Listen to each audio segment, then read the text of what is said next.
Hello everyone, welcome. I am Isaac Umbras, and today we are back in Gran Turismo 2. I do hope all of y'all are well today.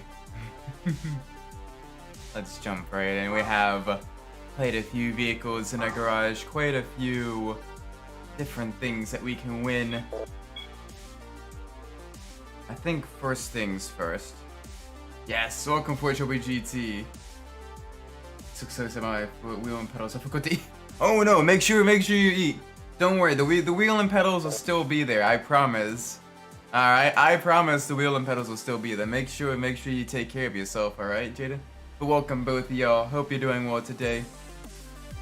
All right, let's win. Let's go win another of the whatchamacallits,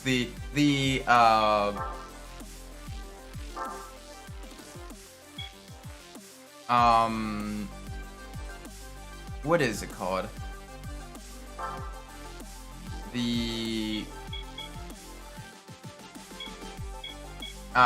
Tuscans, sorry. My mind is being dumb. The Tuscans. Let's win one of those. And then let's go work on trying to get some cars for the different nations cups. Just 8 actually. Tuscan, no, the Tuscan Speed 6. The TVR Tuscan Speed 6 with the inline 6 engine. Beautiful car when it's not on fire. Oh my gosh, this thing has power.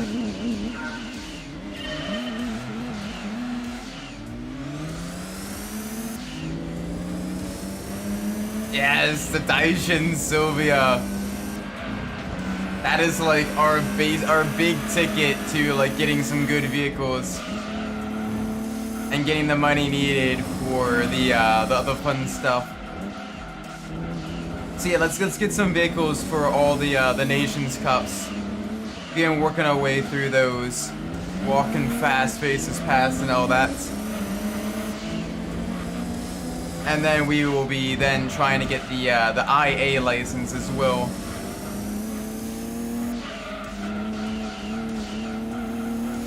Oh, there we go. Get that grip on the inside. One of the things I like about GT2 is that the GT300 and the GT500 cars all have about 150 to 200 more horsepower than they normally should have. So yeah, it is. It makes the GT300 cars like the Daishin Sylvia look really fast. What racing sim should I get other than iRacing? Something that's got lots of vintage and sports. In that case,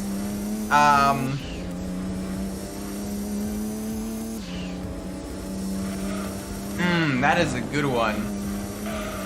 One that's got lots of vintage and sports and touring cars. I mean, Assetto Corsa with mods, and even without mods, has some good classic vehicles. You know, your classic Lotus Formula cars. Your, you know, they got some classic European sports cars and everything in all their packs. Plus, also, Assetto Corsa is frequently like super cheap on sale. I do recommend that. Plus, also the mods available for it. Like, it's highly unlikely that there is a tracker car out there that isn't available as a mod for Assetto Corsa, and plenty of free mods too. You want to drive European stock cars? There's a mod for that. You want to drive old Hockenheim? There is a mod for that. You want to, you know, you want to drive Insabull Park? Yep, you got that as a mod.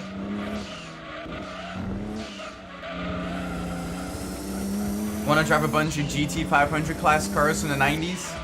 Oh, you better believe there's a mod for that. So it is a lot of good stuff. Tracks are a bit easier to find than cars. Sometimes cars will be a little bit trickier.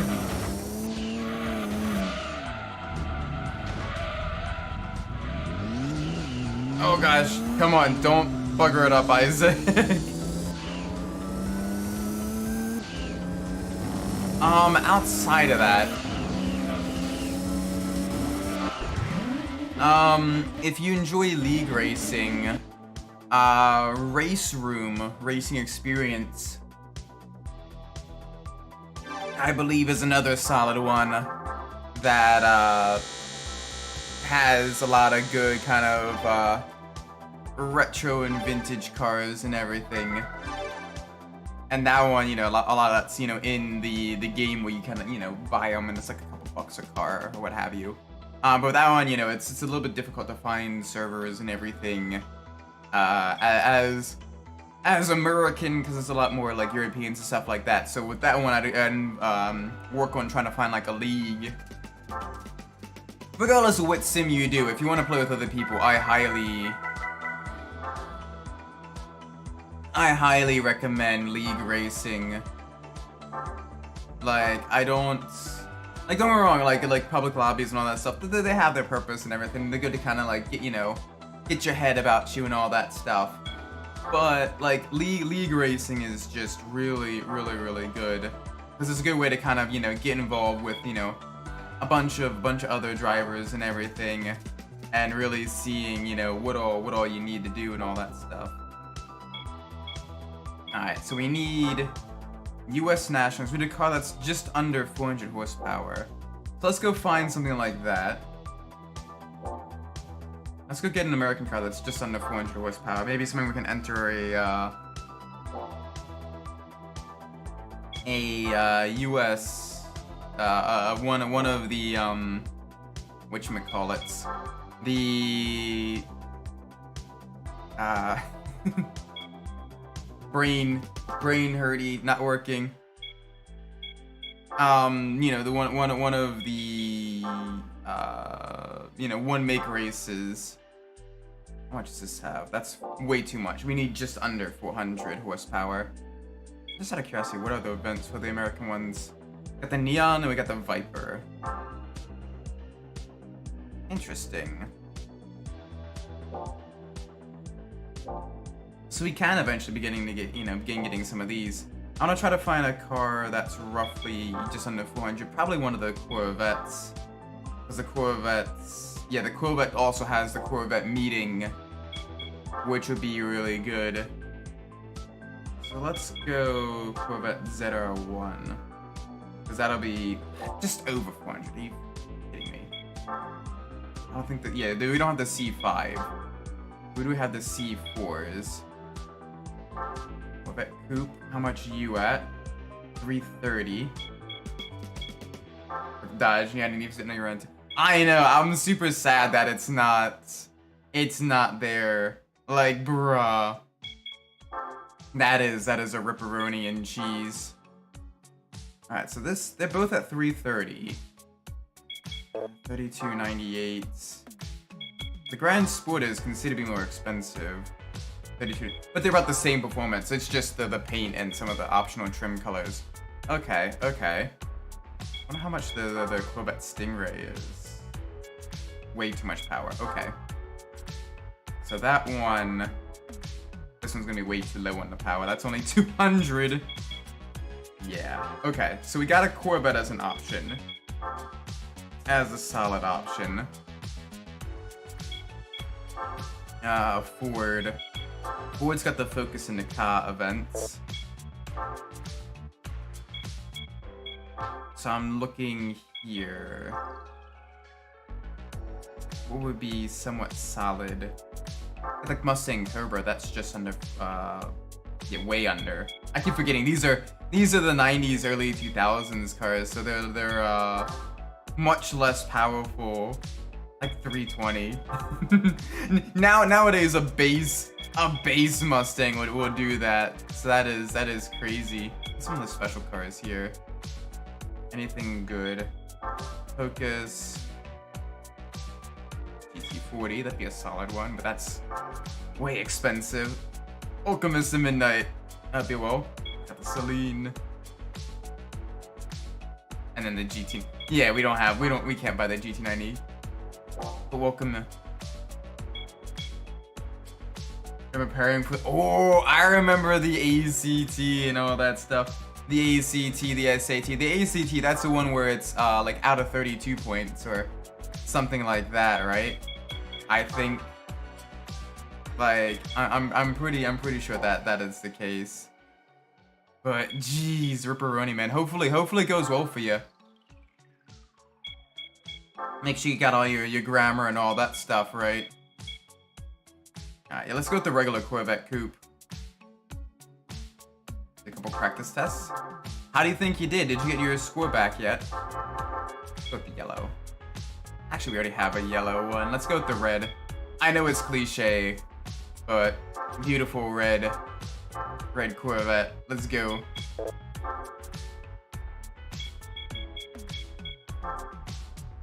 And then let's enter the Corvette race. 66 out of 75 questions. That's not bad. That's not bad. That's a solid amount. It's good stuff, man.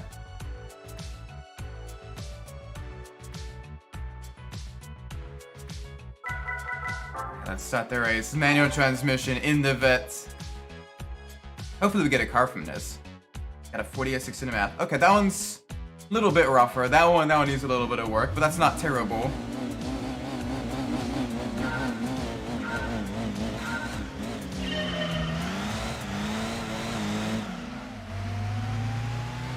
Oh, we're on Trial Mountain again. Beautiful course for the vet.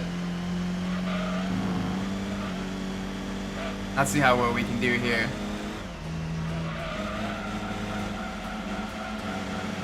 Yeah, boy. Alright, ease off on the brakes just a tad. So that's a 30 and a 20. Yeah, the 30 is good. 26 need just a little bit of work. I mean, that's still solid. Like, that's not like bad. But like, you know, if you want to get like, you know, like all the crazy scholarship money and all that stuff, like, I will say the ACT is tough.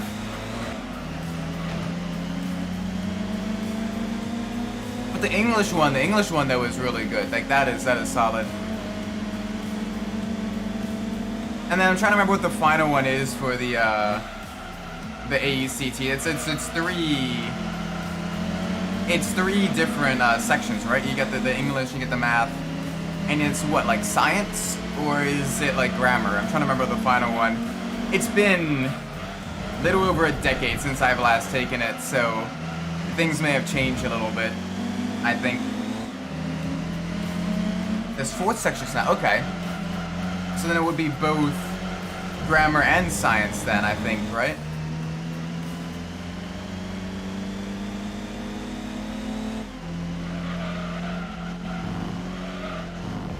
English, math, yeah, reading and science. Okay. Gosh.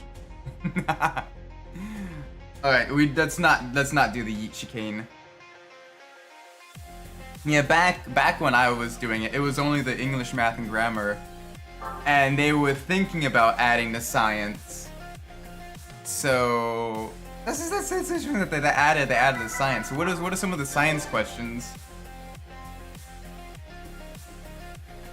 I'm curious of what all it covers in the science courses.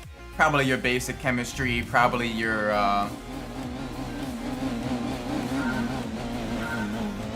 no clue. Alright. So definitely recommend you work on you look at the science one as well, because science is the worst one. Yeah, it is tough unless you're taking a lot of the courses before and have like a keen memory of them. It is tough to kind of like your maths and your English and all that stuff. You can kind of like, I don't want to say cheese your way through, but you can kind of like logic your way through them. But science is much more difficult, I think. Probably doesn't have much interest in science. It's great though. I mean, it's something that, you know, affects quite a large aspect of your life and everything. Plus, it gives you a whole new perspective about like how things work and all that stuff, and the work that goes into, you know, even like simple things. That if Gran Turismo community discovered the original images in the car dealership. What are the original images? Like where they were taken from and everything?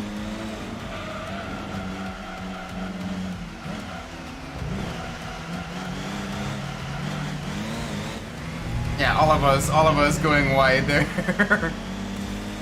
None of us made that corner right. Oh, the Corvette, the C4 Corvette. It's just a little bit tail happy. Like I need just a little bit of downforce on the rear. Like the racing version, I think is gonna be a lot better. The road version is just a little bit rough when trying to drive it. Just a little bit tail happy in the switchbacks. Still don't give a crap about science. Fair enough. I mean, you know, it's not for everyone. I love my sciences though. Oh boy, come on.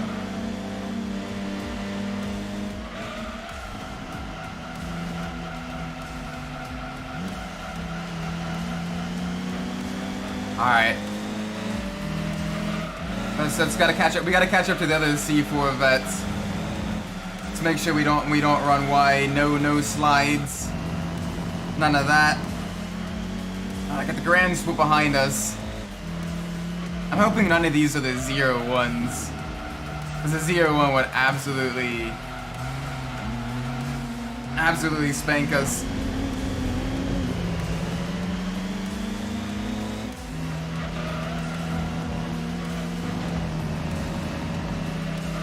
Okay. We're close.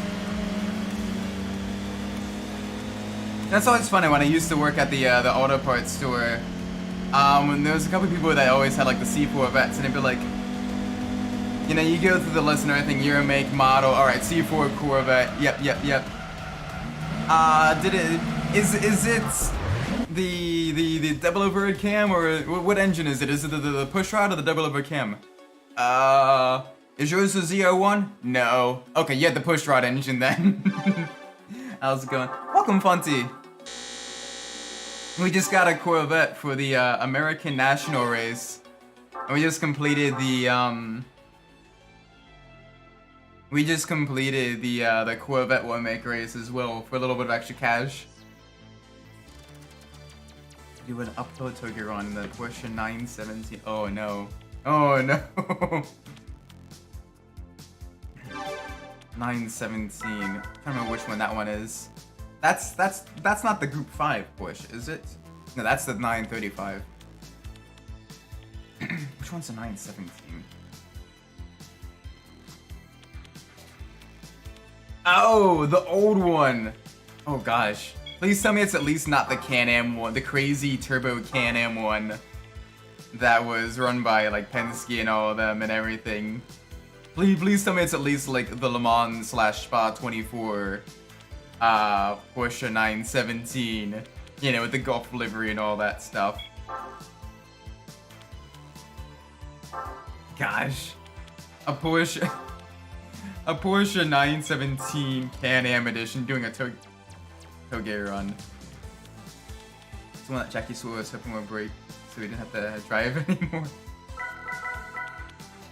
Oh, okay. So that was the that would be then the Can-Am one then, because it's Jackie Stewart driving it. The crazy Sunoco sponsored one, right? With the roof off of it, right? Oh gosh, dude, you're gonna die if that's the one.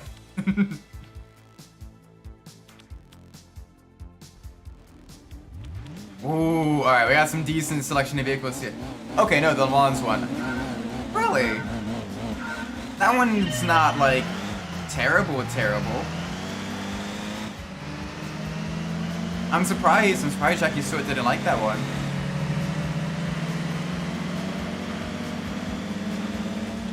Unless it's the long tail one. If it's the long tail one, then maybe I can understand that one, because that one got a little bit, unstable at speed. But if it's the short tail, like that one, from what I gather, was a fairly decent car to drive. And even in the sims I've driven it in, it's not terrible. Like, it's par for the course for a 60s sports. Oh, yeah, okay. Yeah, it's the long tail, so not nearly as murdery as the 917-30, which I believe was the Can-Am one, but it is still the long tail one. Okay, I gotcha. Yeah, no, I see that. Gonna play more Midnight Club 3. Nice. Where are you at currently? Are you still in San Diego, or have you moved on to Atlanta with their dub tournaments and the vehicles there with Apone?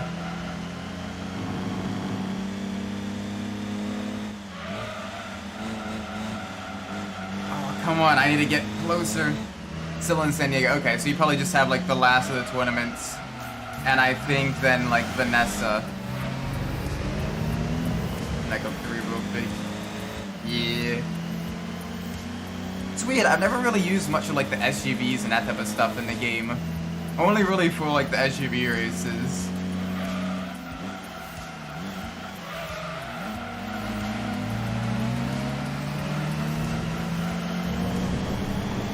I get more cars, want to make them. Oh yeah, some of those would be kind of fun to make. Try to get them as close as possible.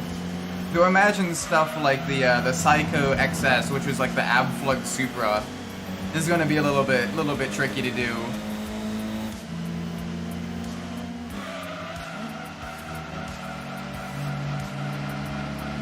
Oh come on, we can't catch the Gran Sport. Oh, I got the Shelby on the inside as well. 2Y3 doesn't usually work.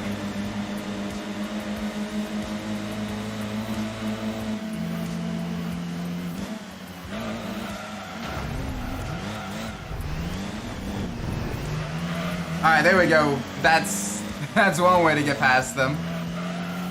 Just a little nudge. Just a racing incident.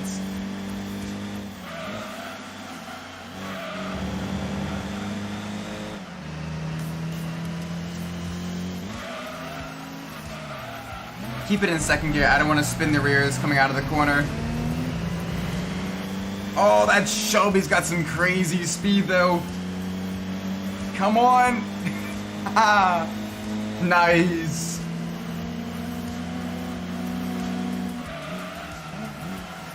Alright. I do Bishop, Carlos, and then, oh, so you haven't even raced Philly yet, okay. Dang, you did the one tournament super early then.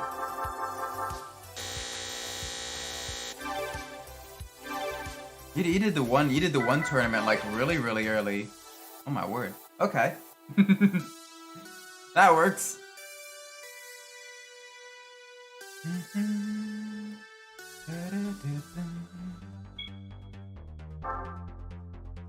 Alright, I wonder what other races I can enter with the Corvette.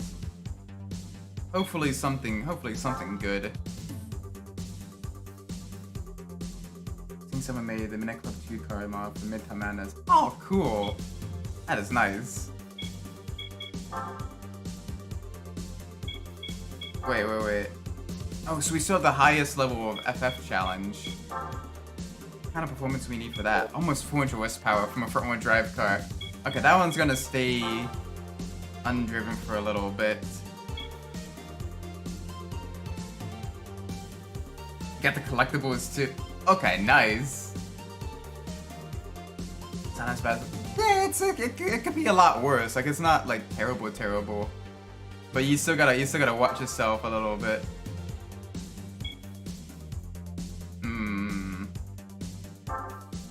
Alright, so none of those we can really enter much of.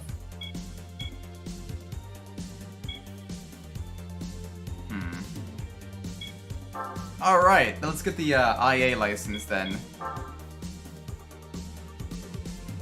Let's go get these. IA is the last one. So let's see what we need to do here. Doing full manual. Yeah, it's a fun car to drive. You know, it is really nice, but it will try to kill you if you get above like 160 miles an hour. skills and powerful rear-wheel drive car. Accelerate while steering is too far to the left or right. Alright, so what is the demonstration here? This is the Viper. So let's see. Oh, it's the circle track again. It's the circle track again. Okay. So keeping it in second, third. So right around 70 miles an hour. And it's just controlling the throttle in order to keep the car nice and smooth around the circle. Okay, okay. But it is the Death Viper. Gotcha. Alright. Let's do it.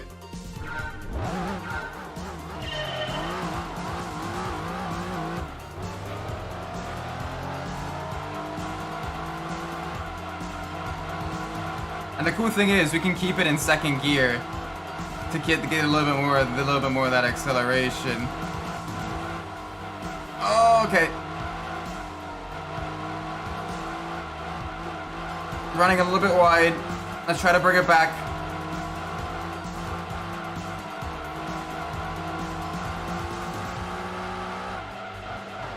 Oh, we almost had gold actually there pretty easily.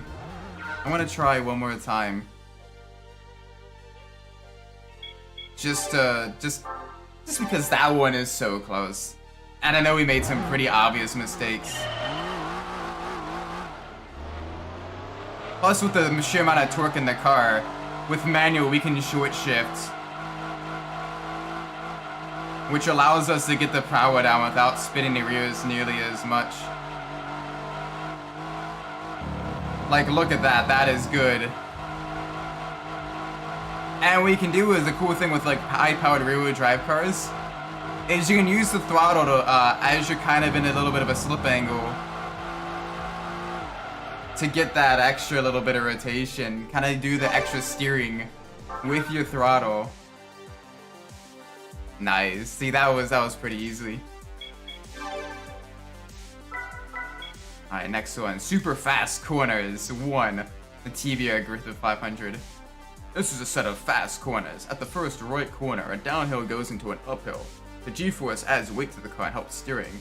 Then it goes over a hilltop so the car is lighter and it understeers. Alright, let's see the demonstration. I got a little bit of a cough. Alright, downhill. Oh, this section, right. So keeping it in third. Second gear, you want to basically slide that car over the crest. Okay. It's not terrible. Yeah, we can definitely at least get silver. Let's do this.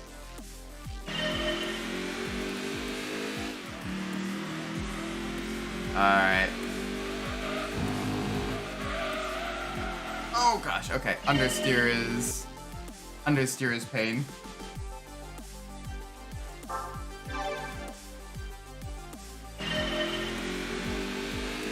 Come on, nice and smooth, Isaac.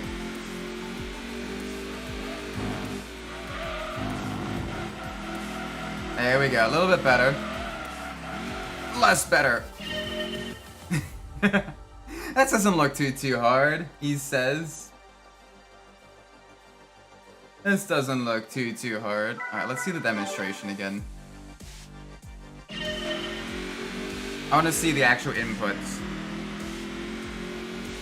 Acceleration. Braking just as before you turn in. Back over the crest. Heavy braking to kind of shift the car left. Okay. Cool. Let's have a rough idea what we need to do. I got a rough idea.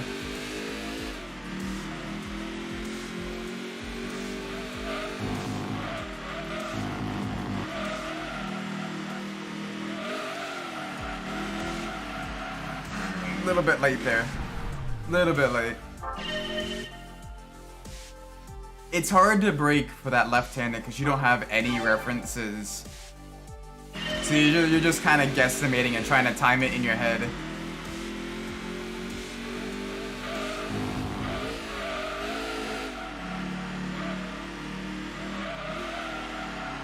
I'm braking basically right as soon as you barely see the curbing. Why am I like this? Come on. Next gear. Alright. There we go, that's better. Curbing down into the 60s. The game makes it really tempting to restart. Yeah, because you're basically like, well, I've already lost this. Like, there's no way I can, you know, even get through it. You know, let's just restart. But then you're like, nah, because it's going to make it harder.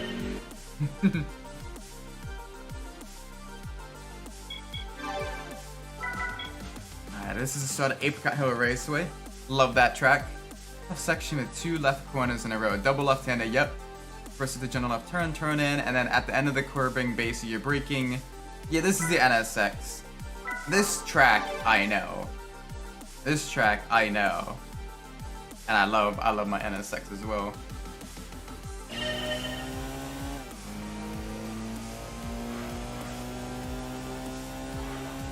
Basically, you want to ride on the inside, and then Beatty pretty much immediately after the curve, you brake just a little bit.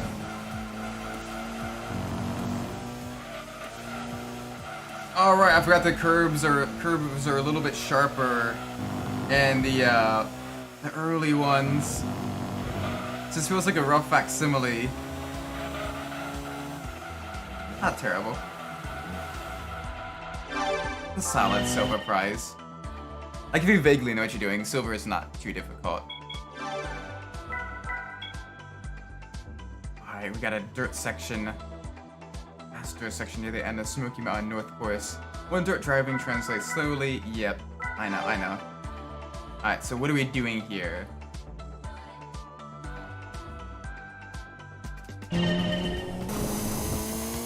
Whoa, okay. So full throttle all the way through, a little bit of brakes. Heavy left-hander. And you basically want to straight line this section as much as possible. I think this is similar to the Smoky Mountain in Gran Turismo 3. Yeah. Although that part becomes paved. But this is basically like one of the rally tests, I think. Like this is the exact same.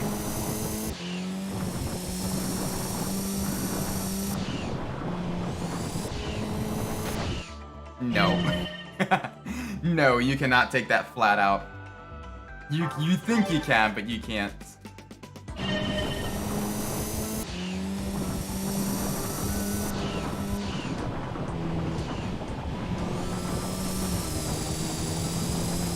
I'll take it. That didn't hurt too much. Then you're straight lining it.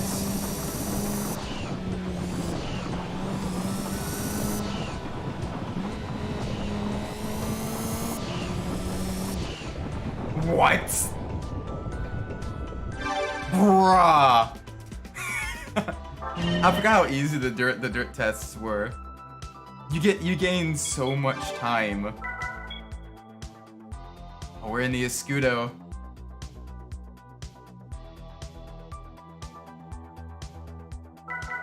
Alright, let's see the demonstration here in the Escudo. This terrifying beast. Alright. Immediately to the left.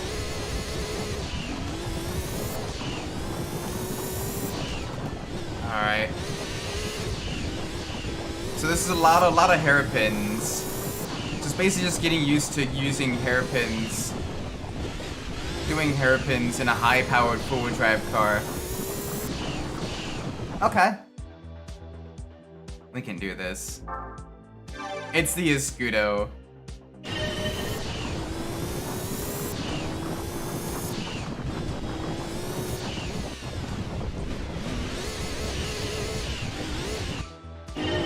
I say as we immediately spin it. You know what? This is why you don't get cocky. This is why you don't get cocky.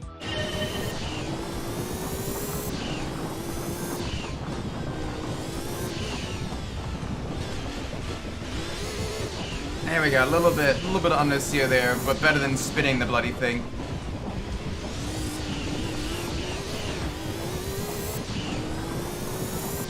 Could be worse.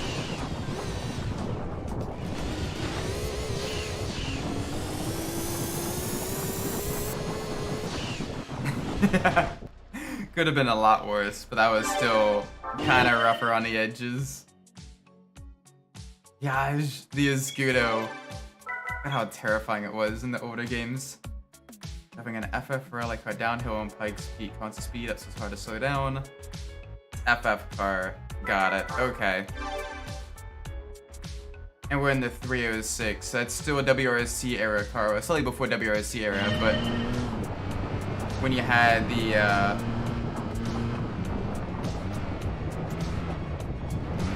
before they really went all in on the four-wheel drive.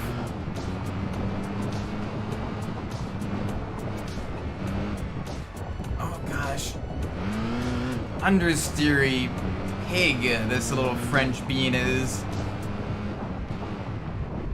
You basically wanna use the brakes to rotate the car and then pull out of the slide with the throttle.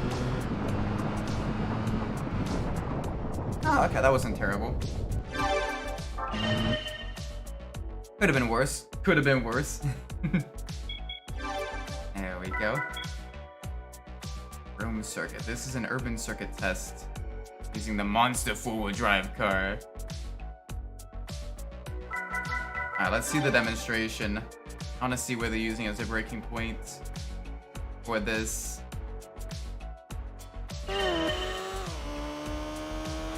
Alright, so we got the high-speed sweeper, full throttle, braking just after the blue, okay. Down in the third gear for that. Up in the fourth, carrying all the speed out wide, okay, gotcha. Yeah, you can do that, right?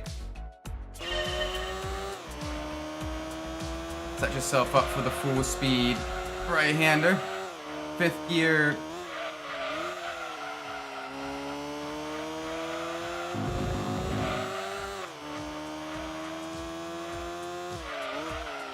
Not terrible. Not terrible.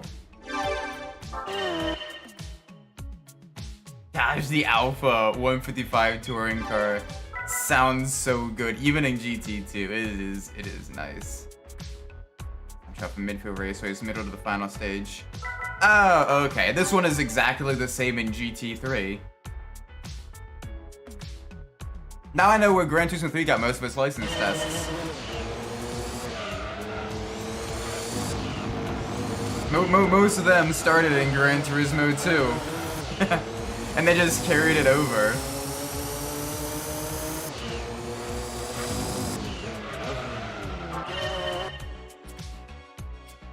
Although you gotta not drive nearly as much from the curbs. Don't do that, Isaac.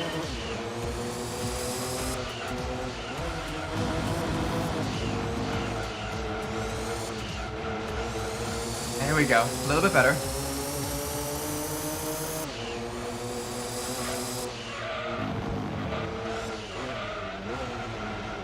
Keep it in second gear. Last thing we need is any wheel spin on exit. Beat Carlos. Nice. Yeah, Carlos's Monte Carlo looks so good. That kind of like a lime metallic green looks really nice. Cornering.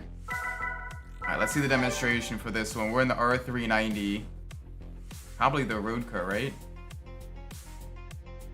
Hopefully not the race car. Oh, we are in the race car. Okay. So heading up to the corkscrew. Straight lining it. Braking just before the 3. Second gear. Don't want to go into first gear because of the wheel spin. And then on and off the throttle to get the car to rotate through the final corner. Okay. This is gonna be fun.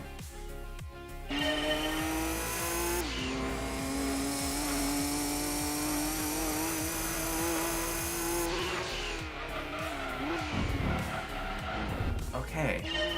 Alright, brake a little bit earlier. It's one of those, if you brake just a little bit too late, your car goes airborne in GT2, and you're kind of SOL.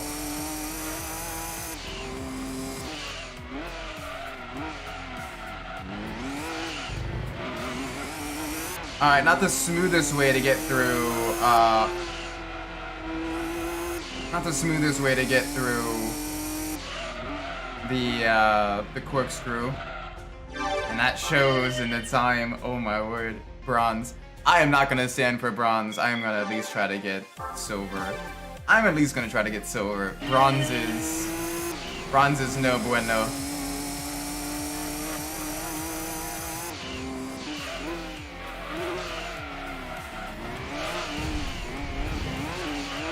I'll take it.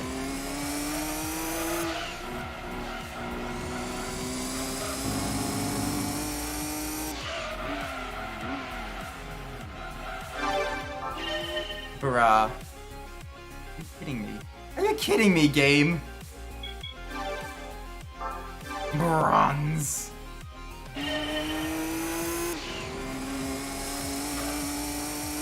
I'm losing most of the time heading into the corkscrew.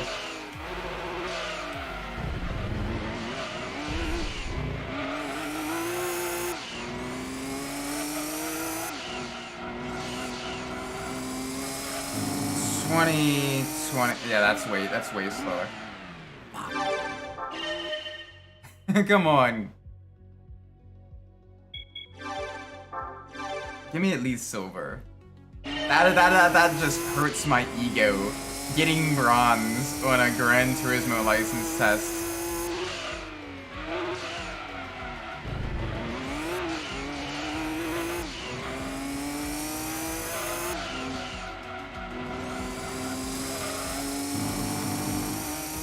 There we go. Much better. That's a much better way to take it. The Nickel 2 is my favorite of all time.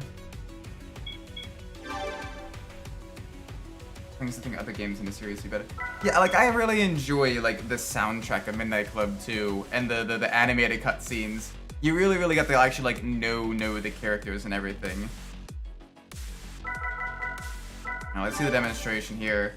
This is a GT1. So where are we racing at?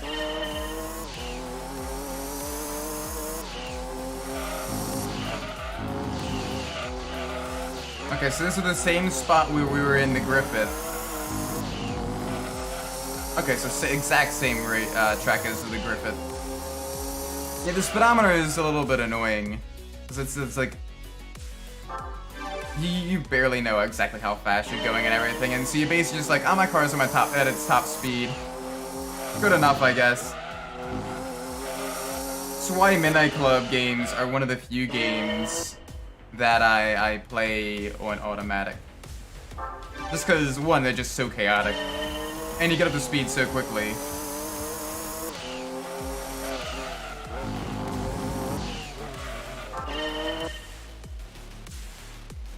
Yeah, plus then the cars in Midnight Club 3 are just so quick as well that it's kind of like, oh, okay, well, it's vaguely, I'm going vaguely 150-ish. The understeer on that corner is a bitch.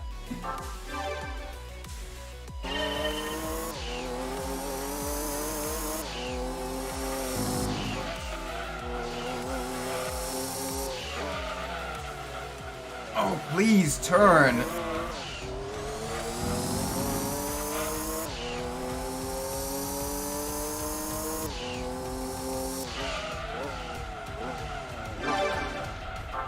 Gosh, it just does not want to turn there.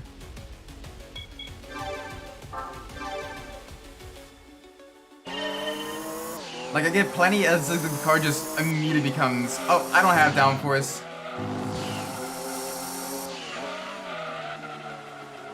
For the love of fuck. Alright, let's see the demonstration again. How the heck did they get it to do it? Alright, 5th gear.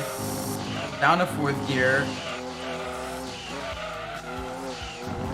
How are they taking it at 80 miles an hour?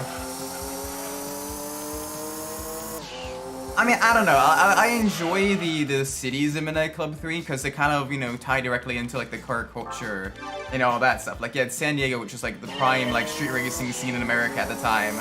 You had Atlanta, where it was like the big like dub, you know, where the kind of like the dub and donk culture started.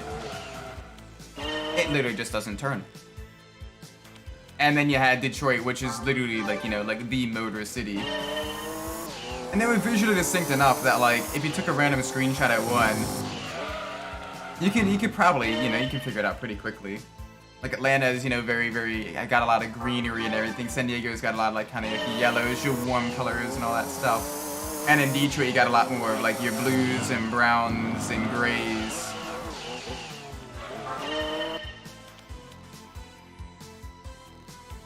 I swear, this test...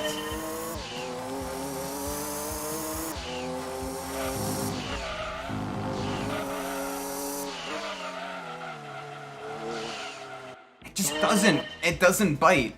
It bites in the demonstration, and you're following a similar line, and it just doesn't.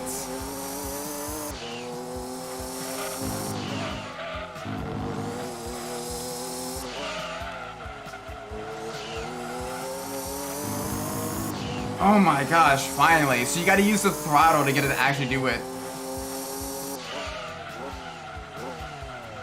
I mess up which customer which. Yeah, like the B class tuners. The B class tuners, you're like, oh, you can change wheels. Okay. Well, that's disappointing. Like, you buy the tuners for like all the crazy body mods and everything. But no, you instead, it's just... Yeah, I mean, you get a lot of like sports cars. Honestly, I think tuners should have gone up to C class. And then have like exotic start at B class. If they were gonna do that, like, that would at least be a little bit better. Because most of the B-class tuners are pretty much like lower-end exotics. Like, you know, your Dodge Vipers, your Corvettes, and your modern Corvettes, your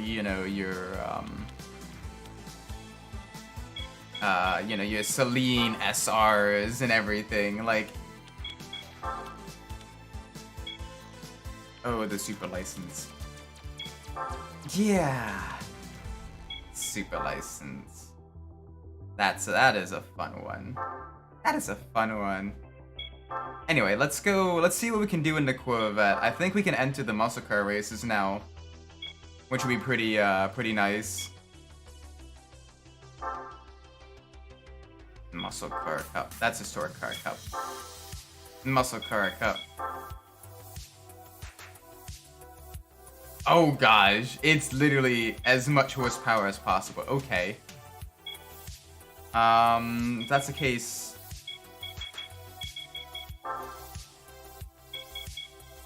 Frame on the PS2 hardware is dog wood. Yeah, I can't imagine it's enjoyable to... It was a bit rough, especially when it was raining. It was rough. When it was raining, like, for real, it was pretty terrible. Alright, so we want to manage a car with about 350 horsepower. And we also need a British car with roughly the same amount of horsepower. We got French, which is 2, okay, so that's only 2 French ones. And only 2 Italian ones as well. So let's see if there's no... I doubt there's any German mid-engine cars. German four-wheel drive cars, yeah. The Xbox version performs better. Makes sense. The Xbox version had a little bit better hardware compared to the PS2. I will fully admit that in the console wars and everything. The Xbox kind of went out there. All right, so we want a French car. Which I think some of them need to be, because it a bit less filters and all that stuff as well. All right, so let's look at what we can get. So let's see French first. Let's get French.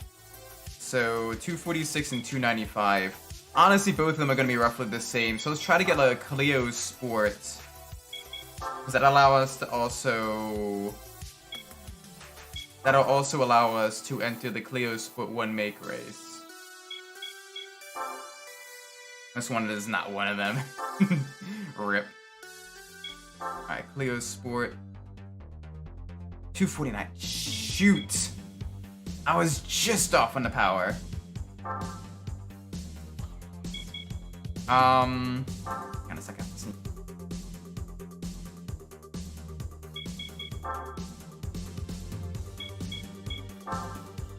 Alright, so we need a French car that's just right at that upper limit. So then, Citroën. What events does Citroën have?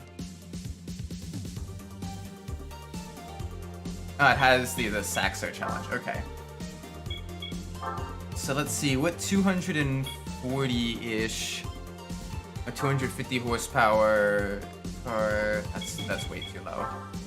That is way too low.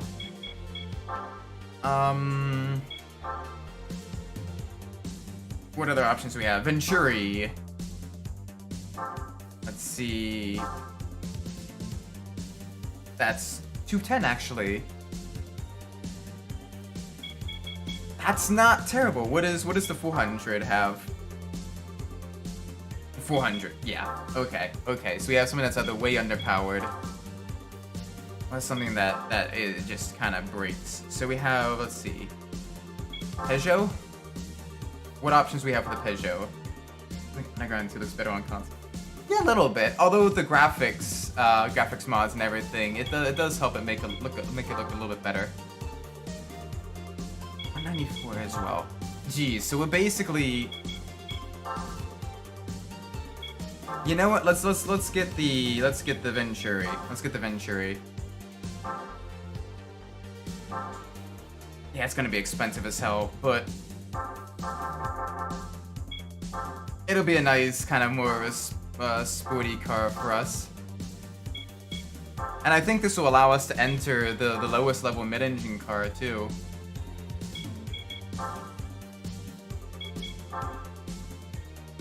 Oh yeah, by a significant margin. Okay.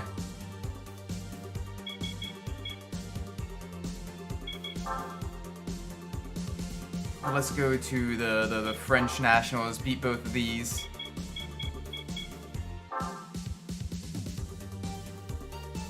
In the Venturi, totally not a Ferrari look-alike. Still a nice car though, twin turbo V6. Still only 200 horsepower, so that is rough.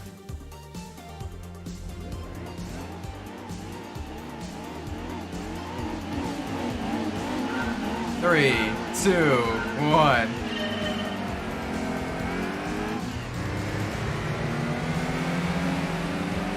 Aw, this is a beautiful car though. And of course we're at Tahiti Road, which is, you know, also, you know, very, you know, you have to do the French Polynesia. So it makes sense we're racing the French cars here.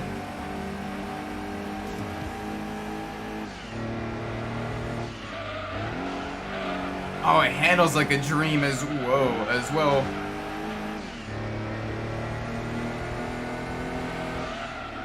I say that after immediately buggering the one corner.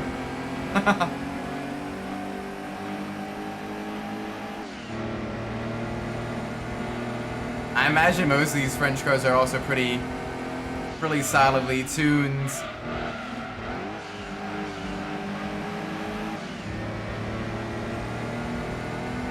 I'm disappointed that the Corvette One Make Race didn't give us any cars for the standard one, because we spent a decent amount of money on that vet.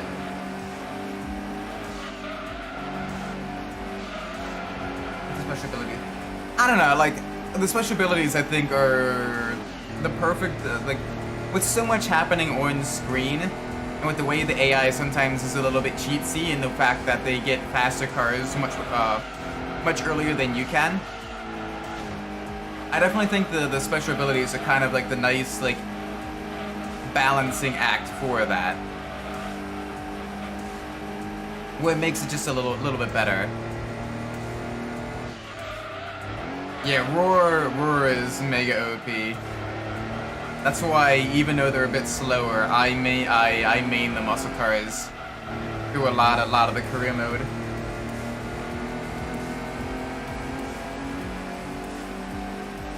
Although Zone is pretty good too. The only one that's not that great is Aggro. And that's only because you have to hit stuff that slows you down in order to hit stuff harder to not slow down.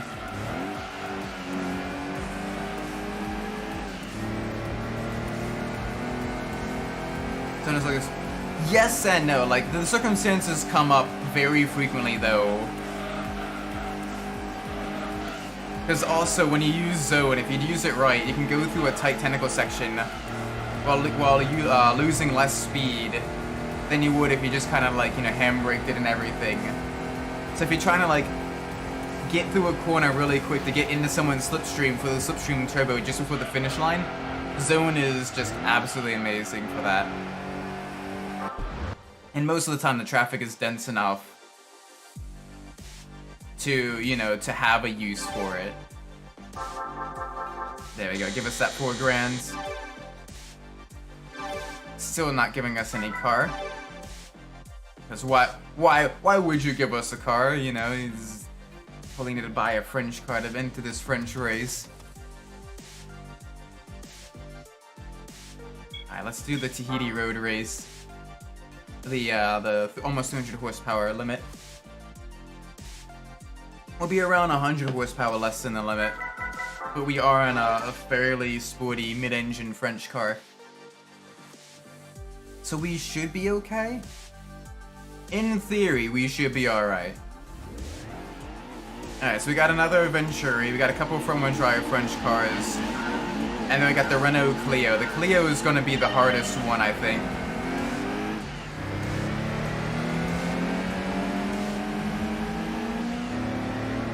Yeah, the Clio is gonna really give us a challenge. But let's tuck into the slipstream. Yeah, you can tell these vehicles are pretty heavily modified to get closer to that horsepower limit. Got the Venturi in front of us as well. So three French mid-engine sports cars. 1, 2, 3. In a line. Ooh, it's close. It's close.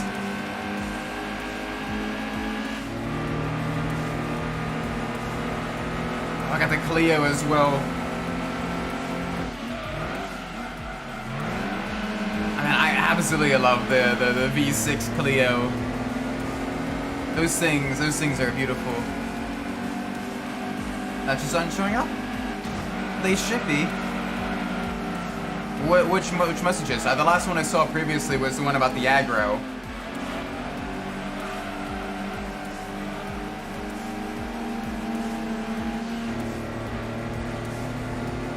Oh, come on.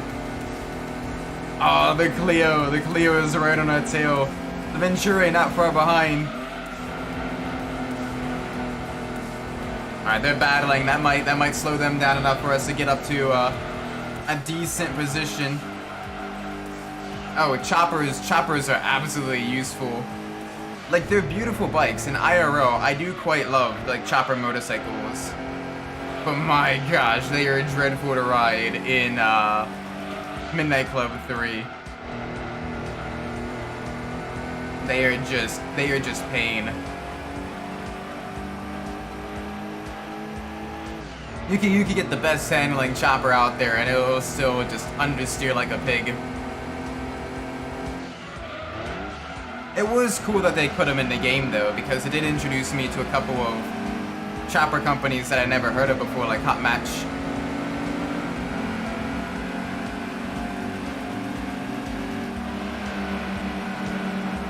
Yeah, like they are basically useless in the career mode. Because they have the fragility of the sport bikes without any of the speed. Their ability, you don't really drift with the choppers, so you barely build up a roar throughout a race. And it's just, they don't really have the speed either. Like they're pretty bad.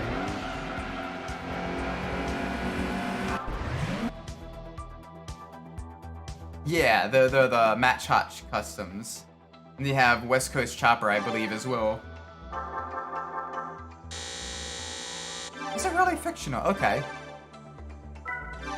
I may have made a mistake then.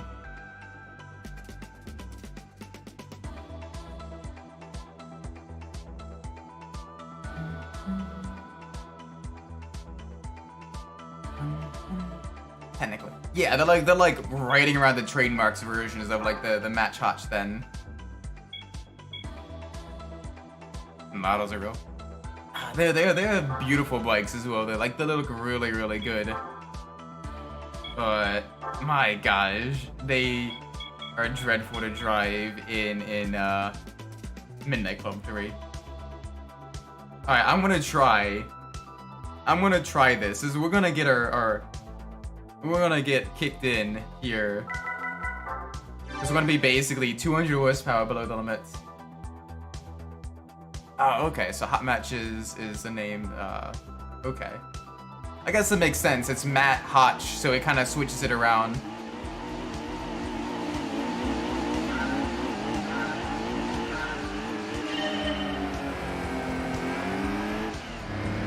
I want to see if these cars are really going to be around the 400 horsepower mark. As of right now, they don't really have that much more acceleration than I do, and I have 200 horsepower.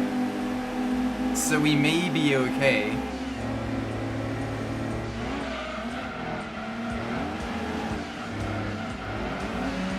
Although the Stratos is being a little bit annoying.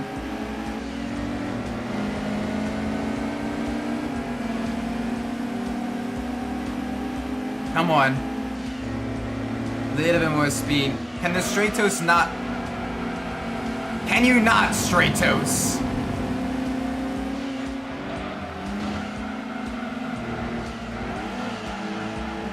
Yeah, the SUVs, especially because of how expensive they are as well.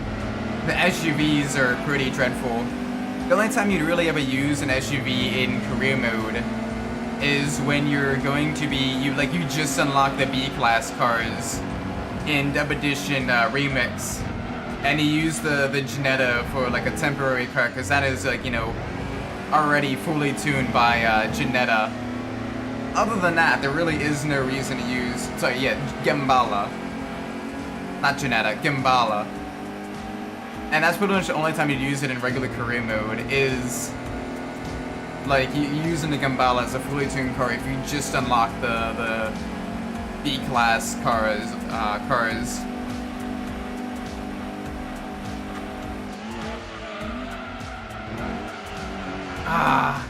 Okay, so we need to break a bit earlier there. The race is doable. The race is doable. We just need to basically get past the Stratos early and then make sure we make that corner. Everything else, we have the pace to keep pace with the front of the pack. And this will allow us to get another vehicle that hopefully will be somewhat useful in another one of the Nations Cup races. I like how the game doesn't... I mean, yeah, it's a bit rough there. You technically have, you know, some Fords with Celine in the game.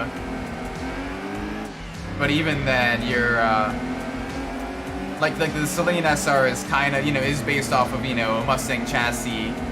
And then the Celine S7 shares some components with, you know, the Ford GT.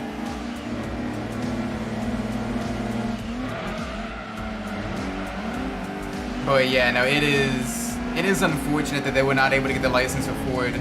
Especially because they were able to get the license then for Midnight Club LA. And had quite a few Fords there, like the Focus, the couple of different Mustangs, the Ford GT. But yeah, it is a bit unfortunate that they were not able to get the license for Ford in Midnight Club 3. Just imagine, you know, Camaro versus Mustang races, having the Ford GT in there, even if it is a concept car. You know, you could have, you know, the Focus as a D-Class starter tuner as well to complement the Neon and the Cobalt SS.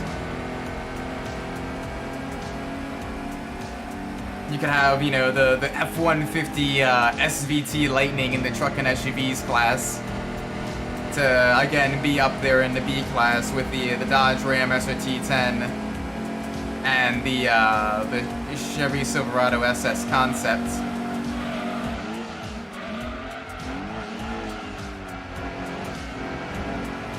Like the Collection GT. Yeah, it was around the same time. I'm trying to like remember if it came out just before or just after. But yeah, even the concept version of it would have been super cool because the concept was out for 2 years at that point. Concept came out in 03.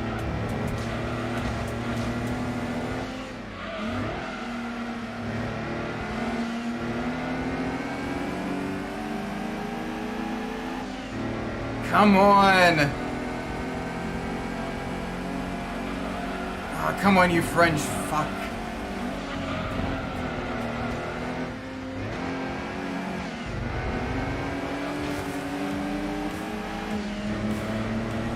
Yeah, it's basically the same. Like, most people wouldn't, like, recognize it one versus the other.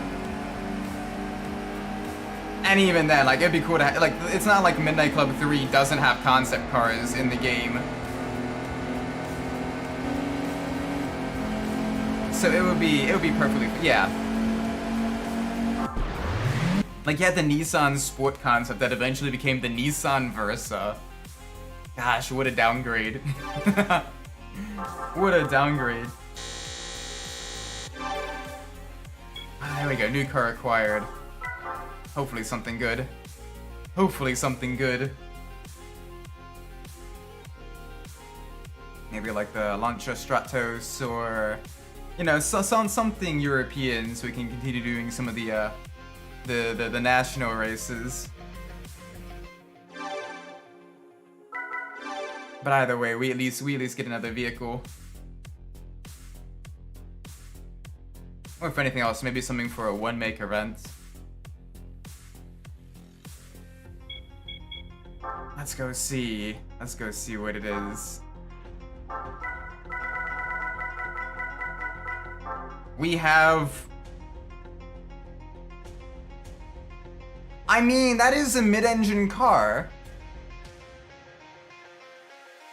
That is a mid-engine car. That... Yeah, that works. That works perfectly, actually.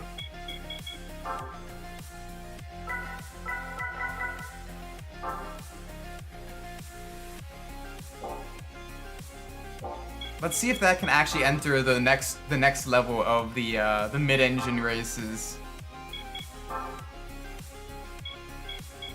Oh gosh.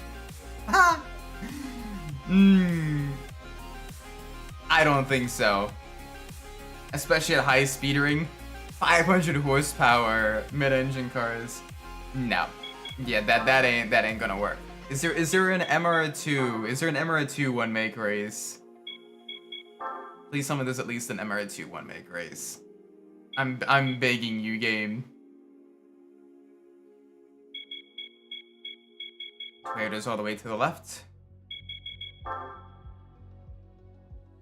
MRS trophy.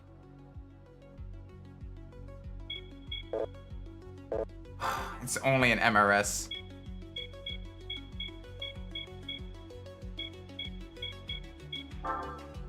Hey, what else I don't like about Midnight Club 3? That's a tough question. That is real tough. There's a lot of solid things in Midnight Club 3. Oh right, I should probably see what Italian cars we need for both the Italian races. So under 200, but just barely. Got it. Okay. That's gonna be fun. Then we'll be racing against vehicles that have roughly just you know, over 100 horsepower more than us. What are the special events here? Okay, I ran out of negatives. Yeah, it is a solid like game. Like, it is really good. I guess the fact that some of the AI is a bit cheatsy is one thing I guess you could say that you don't really like about it. Because holy cow, does the AI cheat sometimes.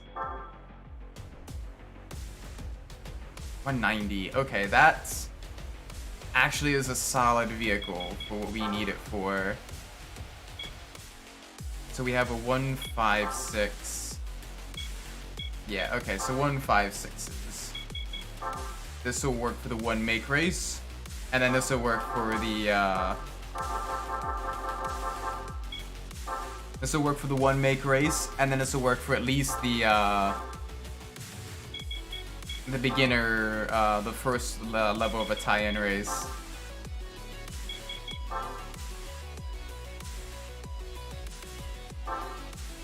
There we go. Okay. I'm hoping it gives us a car. Some of the one-make races have given us cars, and then it stopped giving us cars. I'm a little bit disappointed at that because you spend all the money for the car, and then you enter the race and you don't get it. You get like $5,000. Yes, says less BS AI and more so like the fact that they get stuff, like they get the faster vehicles before you ever can. So you're kind of, you know, until you get an A-class car as well, it's a little bit of a hair puller because you're always playing catch up with the AI, where they're in faster vehicles with more nitroses and, you know, higher performance and all that stuff.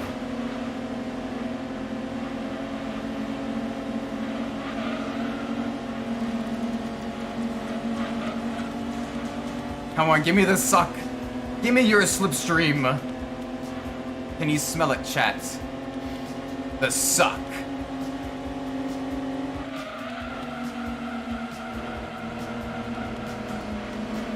There we go. There we go, lads.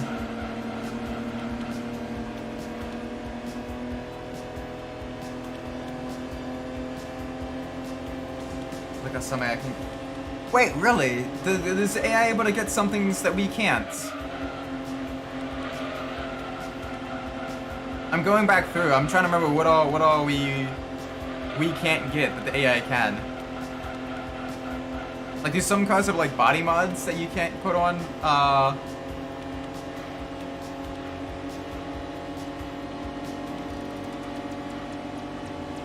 I'm trying to think now. Or is there some vinyls? No, because AI doesn't use vinyls in Midnight Club 3. AI doesn't use vinyls in Midnight Club 3, so then... what would it be then?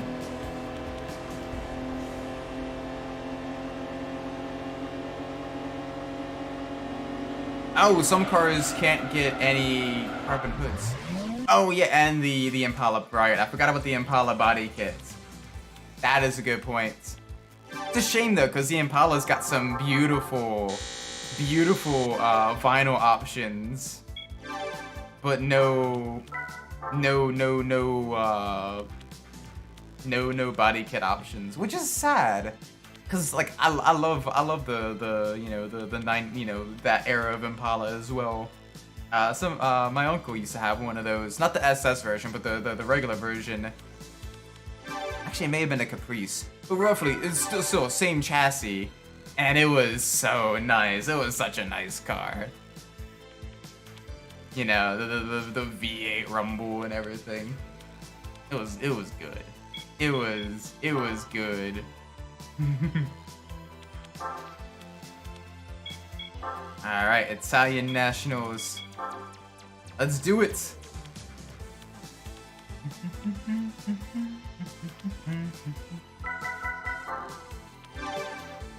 Alright. Got Rome short and then Rome long. First one's gonna be on Rome short, so really gotta really push hard. Because there's few corners to make up mistakes. And it is just Alfa Romeo Central. Oh, never mind, we do have a Fiat as well up in front. But so many Alfa Romeos. And is that an auto? Okay, so we have a Fiat and Auto Bianchi, I think. No, okay, that is also Fiat. So 2 Fiats. Oh no, that's the Lancia, okay. So we got a Lancia, a Fiat, and then everyone else in the different Alfa Romeos.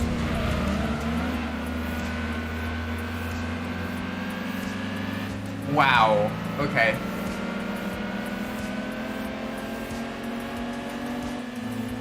Got a whole bunch of front-wheel drive, somewhat sporty sedans.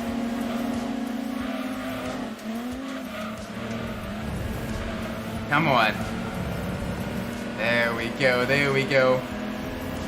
A little bit more speed, please.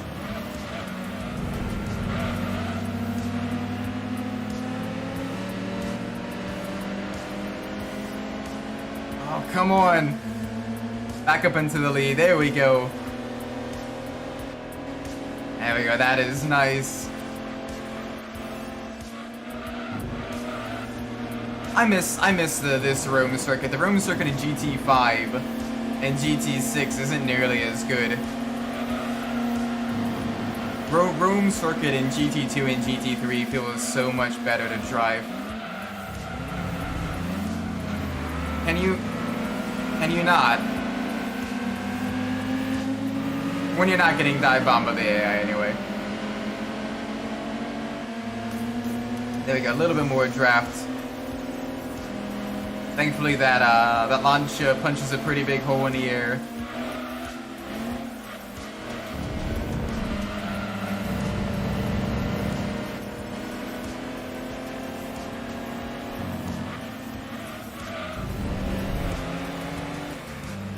Oh my gosh, okay, come on. Big push, big push. There we go. Alright, that's another one down.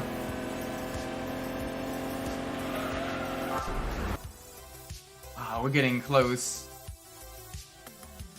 We're getting so close to beating all the national events. I don't like how my saves get corrupted so many times. It may just be the PS3. Because I know I've done so many saves on the PS2, and I've never had, on native hardware, I've never had any issues with saves getting corrupted. PS3 though, because it's stored not on a save, a memory card, but on an internal HDD, may cause some issues with some of the formatting. Because I know for a while, when running it on non-native hardware, like on PCSX2, until the most recent nightly version of PCSX2, you weren't even able to run Midnight Club 3. Like it would freeze and everything.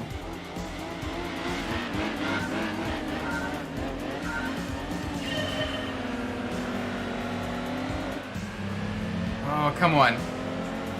We got 2 Lancia Deltas, which are going to be pretty strong with their 4-wheel drive out of the tighter corners. And the rest of them are no slouches either. We're down by about 100 horsepower.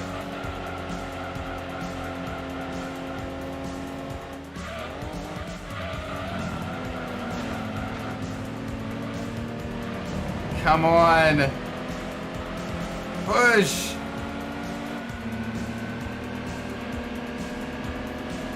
Thankfully, we're all right in a pack.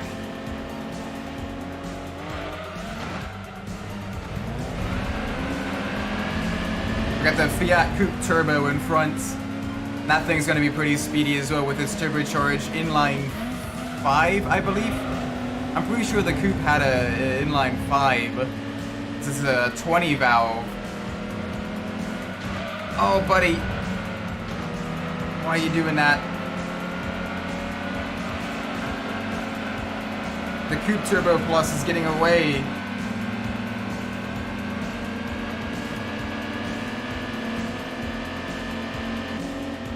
Oh, everyone's in a slipstream battle down the back straight.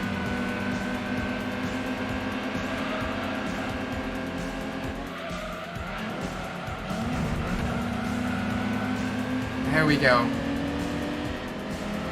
Alright, downside is they're gonna immediately try to dive us.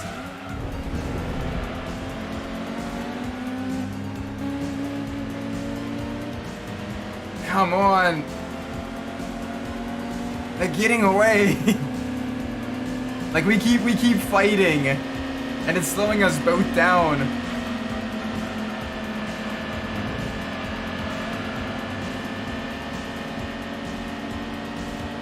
Come on, bump draft me. Bump draft with me. Let's get a little bit closer.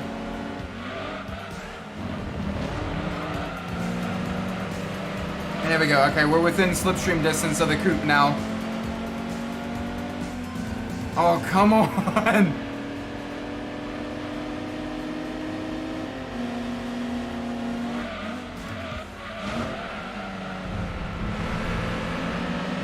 Oh my gosh, come on, please. I beg you, we're Alfa Romeos. We are Alfa brothers. Help me win this.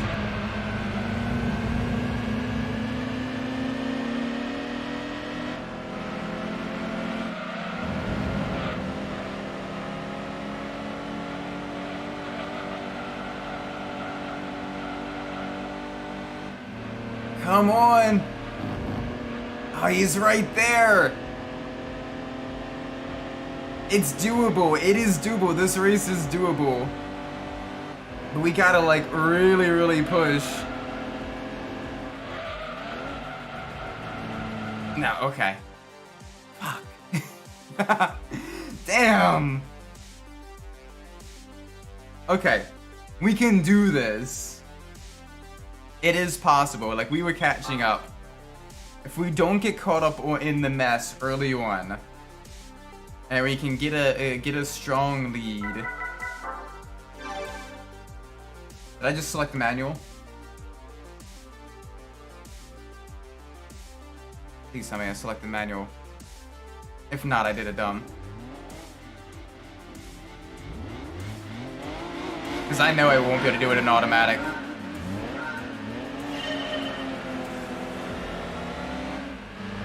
Okay, good. I am in manual.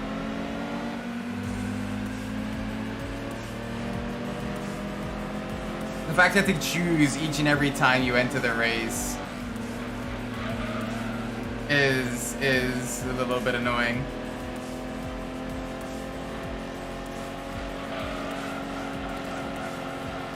Come on.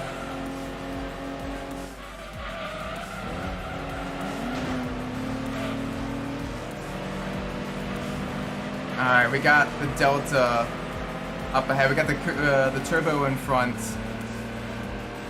So the Delta does have the forward drive, but it wasn't nearly that strong previously.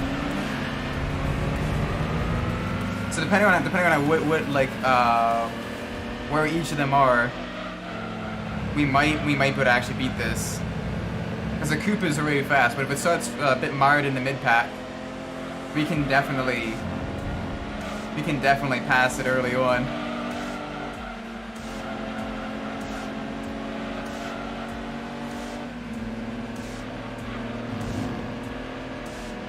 Alright, that's fine. Stay right up with first. Stay right in their slipstream.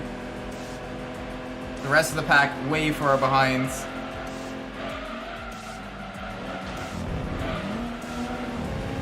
There we go. Oh, that hurt us both.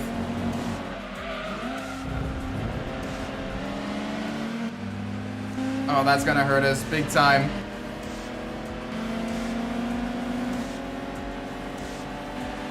Alright, if you can only do that, I'm gonna bump draft you, so you better pass me now. So once we get into the turn,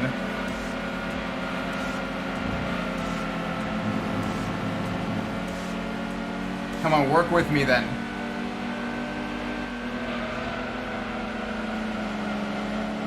Or not.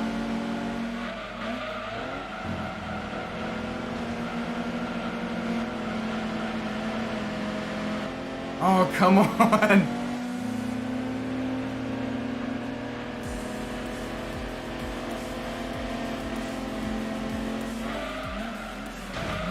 Oh, buddy. The dive bombs from the AI, though. Like, they're definitely not the pushovers they are in, like, GT3 and 4 in terms of, like, racecraft. They will move you out of the way.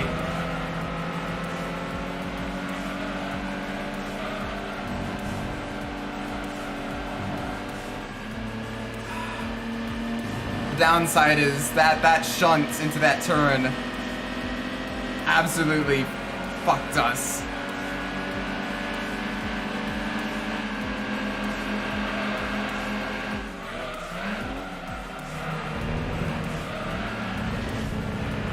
Max Verstappen code to the AI. Oh, this sounds like it. Gosh. Oh my word. Okay, we may need a little bit of power actually. Because holy cow.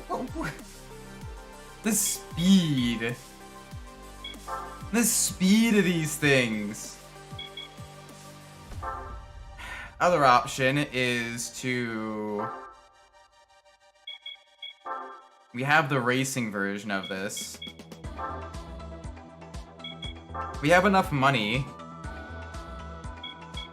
so we can get away with this. Let's do the racing mods. Let's do the racing mods.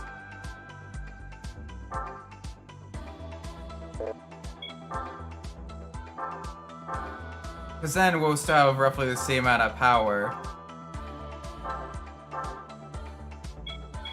We get to enter another one-make race, which will get us a little bit closer to completion.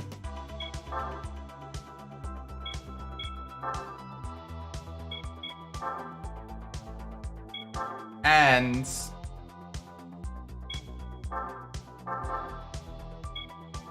yeah. There we go. We got the racing modification. And this should allow us to beat that race as well.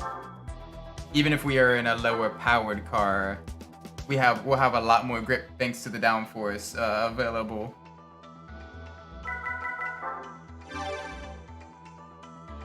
The downside is, after this we need to do another one of the Tuscan races in order to get another vehicle to sell. Which is a bit annoying, but it is what it is.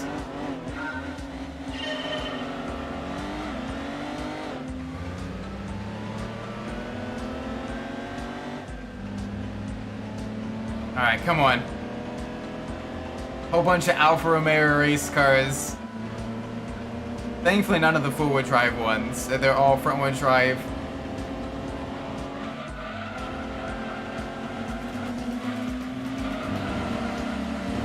Ah, okay. Thank you for pushing me off course.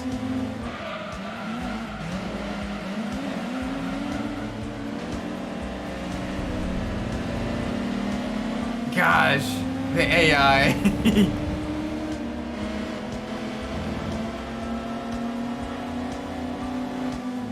Alright, come on, big push now. Let's try to get back up there with them. We want to kind of balance the throttle with the front-wheel drive car so we don't understeer nearly as much. A little bit of brake for the rotation. Can you not? Please. I'm going to shove you off if you keep doing that.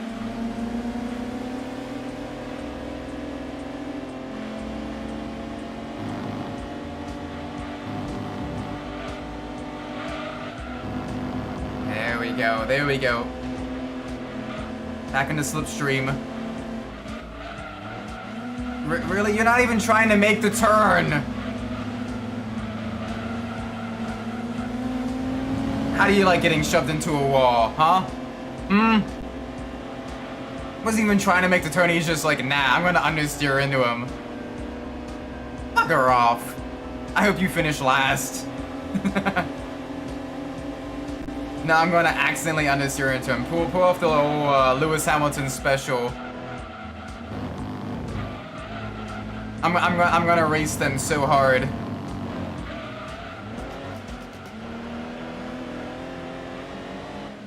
Like, for real.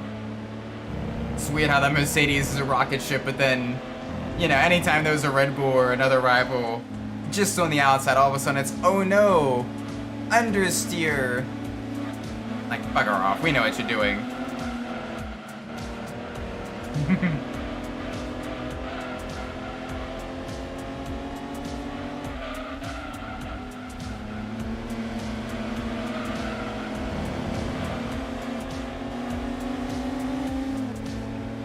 We got Max's dive bombs and Lewis's pit maneuvers. Granted, that made for some really exciting racing back in 2021. So, you know, it was worth it at least for that year. And now with McLaren actually looking pretty strong, I'm excited to see what the rest of the season will hold. Especially after that the collision at the Red Bull Ring. And some of the strategy issues at Silverstone as well. And Stroll shenanigans. Well, that's because Stroll is Stroll. Stroll is Stroll. He's a Canadian, so he commits war crimes. You know, that's just how it works.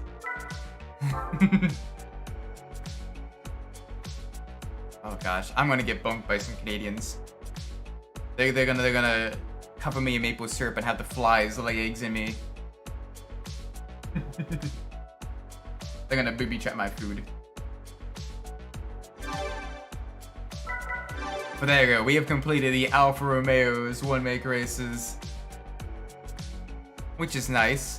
So that's another manufacturer down in terms of the one-make races.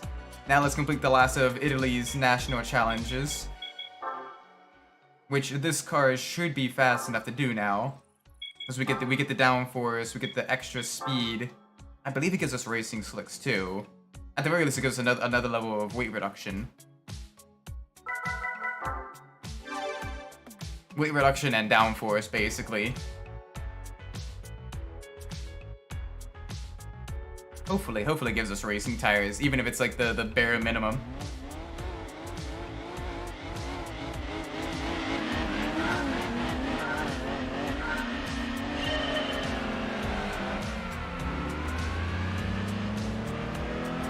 There we go, come on. Get into the slipstream early. Oh my gosh, we're actually, you know, keeping pace with them, even outside of the slipstream. We got 3 Lancia Deltas, and it looks like 2 Alfa Romeos as well.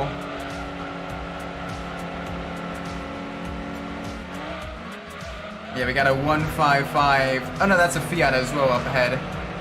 The Fiat Coupe Turbo Plus. So that's gonna be a fun one to race against, because that one's starting in the lead and was so much faster than most of the other vehicles.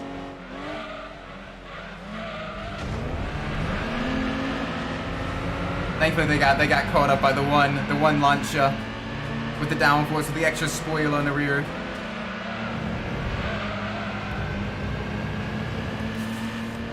Let's stay right in your slipstream, come on.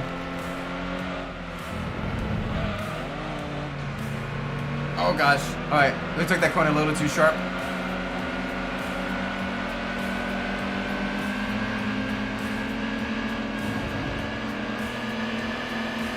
Oh gosh, I have the full pack right behind me.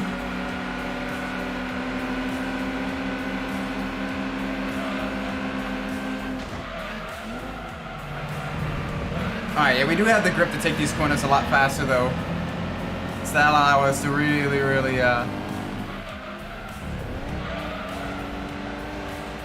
get right up there with them. Alright, come on. As long as we're within a second, we should be okay. Alright, 0.6 seconds. That's pretty close. We should be able to get past them.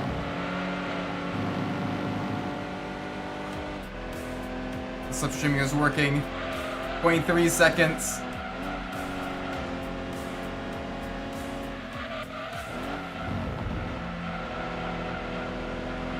Oh, he had to brake again. Carry a little bit more speed, cut to the inside.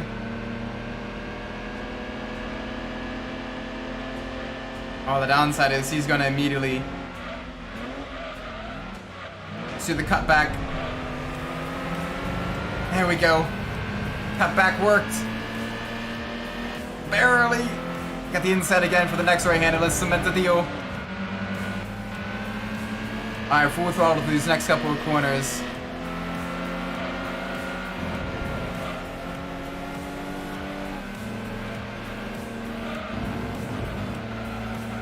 There we go, use all the track.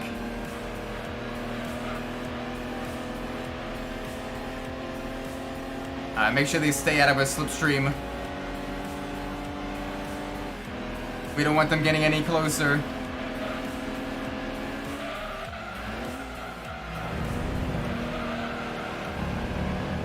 Oh boy. Alright, they're getting a little bit closer.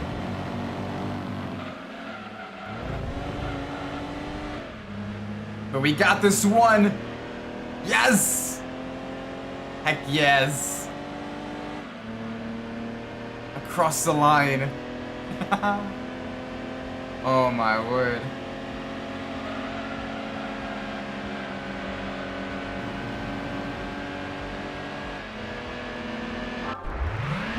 Oh my word. That's good. It's another one down. Give me a little bit of that money. Alright, let's save. Let's get another with the Tuscan Speed 6s. Sell that, and then we can focus on the British and the Germans. So that'll be very interesting to see what kind of vehicles we can get there.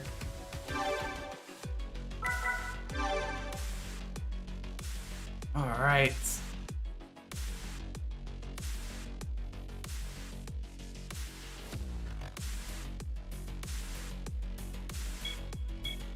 Alright, let's switch back to the Daishin Sylvia.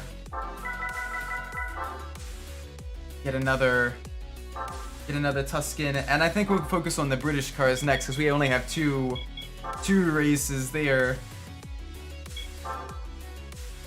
So that should be pretty good. Yeah, pure sports car cup at Trial Mountain. Get another one of these, grind it out for a couple of British beauties.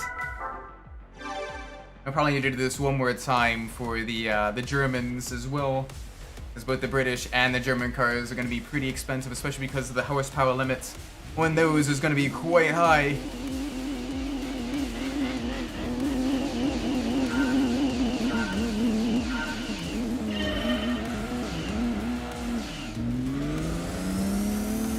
There we go. Come on, a little bit more speed.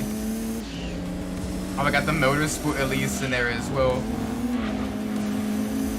Beautiful car.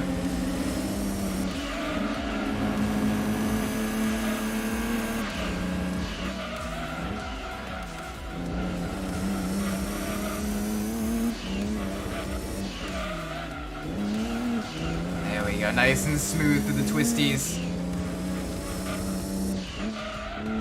Absolutely love this Sylvia.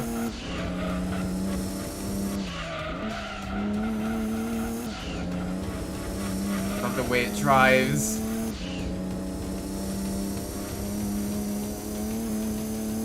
Love the speed of it.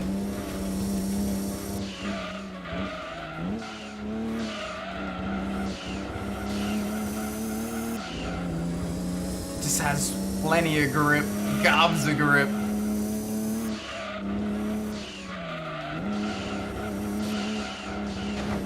A little bit on this here though, but we can handle that.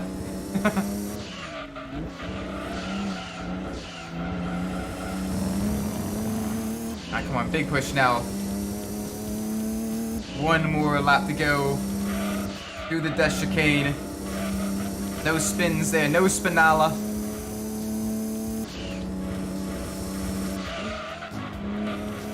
Alright, next lap. Let's make it a quick one.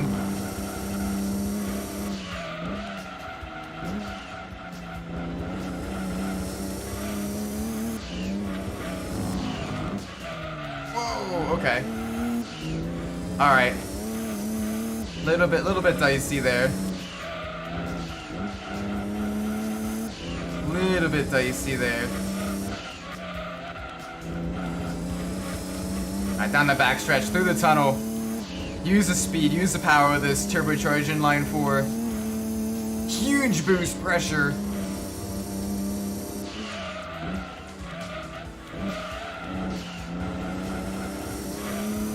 Such a beautiful car.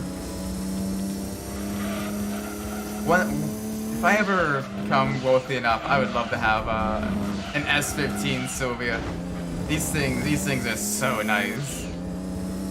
Even the street versions are just yes. So much yes. Nice kind of sporty chassis. Responsive turbo inline 4. Be a fun car to, you know, just cruise around in.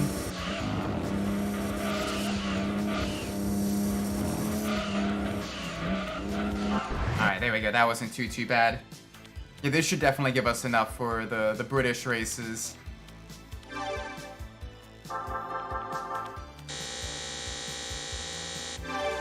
New car acquired. Don't need to save the game yet.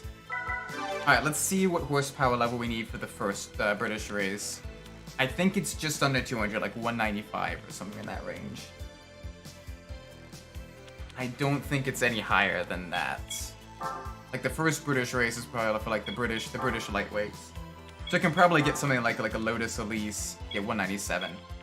So get something like a Lotus Elise, because I think there's a one make race for the Lotus Elise as well, and that'll let us get a little bit more money and potentially another vehicle. I don't want to get in. Okay. Let's go to North City. This is the Germans. So let's go Lotus. I believe, yeah, it is Lotus Elise's. Yeah, we have the Elise trophy and we have the Elan trophy as well. Okay, so we have two. So let's get the Elise. Elise 190 will probably be the best option. Solid performance. Yeah, the Elise 190 is probably our best bet. Because the Motorsport Elise is like an extra grand. Which is an extra like 50 or 40 grand. So, you know, it's at least 135. Oh, that is way low horsepower. What's the regular Elise? 180. Yeah, no, 190. The Elise 190 is definitely what I want to use. And this will allow us to enter the road-going Elise course. The road-going Elise race. Oh, we're burning up a beautiful collection of cars. So, from all around the world, just cute little beans. Oh wait, at least 190. That is a Targa top. That is a Targa top, so we will be able to enter the Convertible Cup with that as well. So that gives us a couple of races we can enter with this.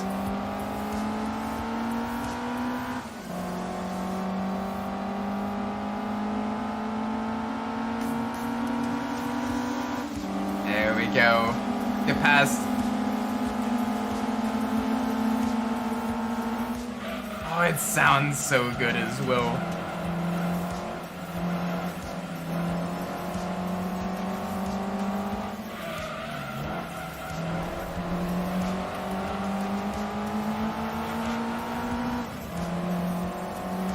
beautiful little inline four. Now I believe this generation of release only had the Rover brand inline four. It wasn't until the next generation where they started using the inline fours from, I believe, Toyota. It was this brand, this one that still had the Rover inline four. So British all the way through.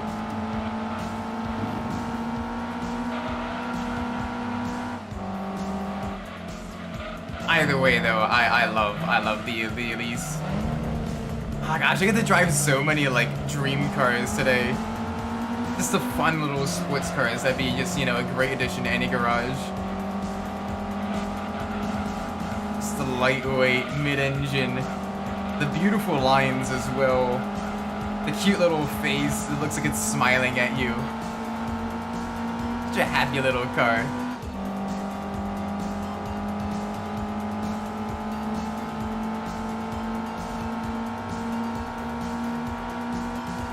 Some decent speed on the straight as well. Holy cow. Getting up to 135. Almost 135 before the end. On Special Stage Route 5. That's pretty solid for a little sub 200 horsepower inline 4 car. That is pretty nice.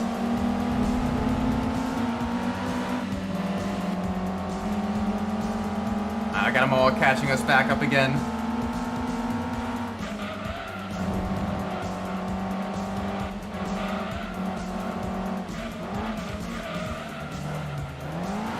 First skid, don't have to worry too much about wheel spin.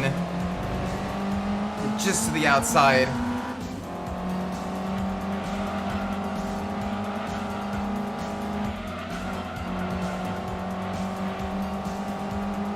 Oh my gosh, this thing is so nice. I get to drive it quite a bit. It's not a love it and leave it type of situation. We get to drive this here. The British National race, and then probably in the Spider and one of the Spider and Roadster races too. I'm happy about that. I am very happy about that.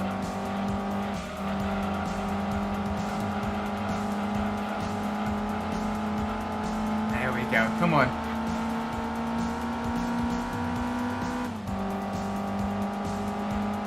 Boom across the line.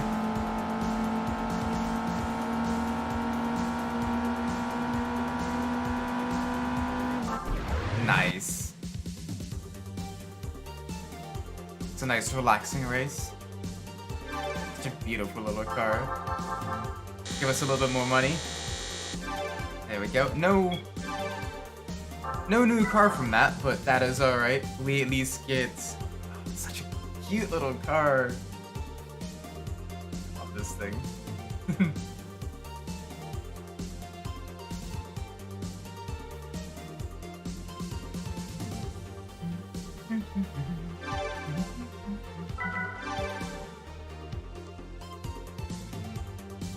Alright, what's next? Next is the British National race. So let's go to that. And then a Roadster race. Oh, we're getting close to completing all the Nationals. I want to try to get at least as many of them completed by the end of today. I want to at least get all but the Germans done. We should be able to at least get all but the Germans.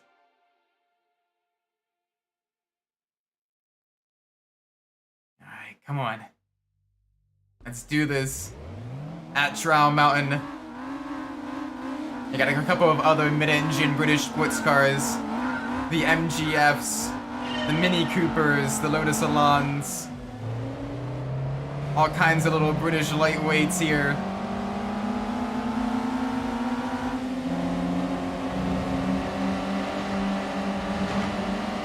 Oh my gosh, I can't believe how many vehicles they would get the license to and put into Gran Turismo 2. Like, it's absolutely mind-boggling. Like, the first game, you know, was kind of worked on in secret, and then the second game, like, you just see how much more they were able to put in. And it's just, it is so good. And you got the racing versions of so many cars as well. Like, it is so, so nice.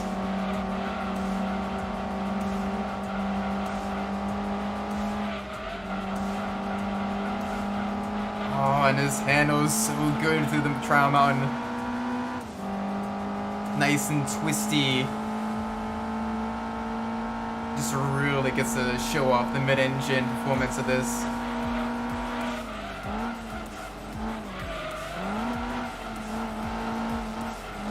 Come on. Get us nice and easy through there.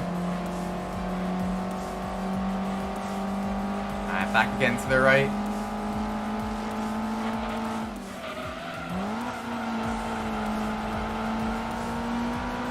There we go, there we go.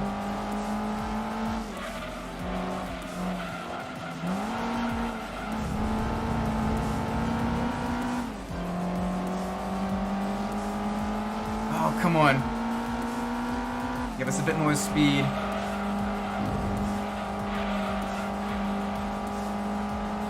Receiver series come out on Netflix. Is that like a football documentary? What is the receiver series, if I may ask?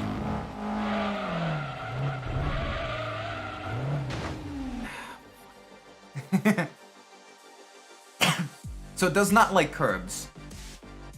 But what is the receiver series?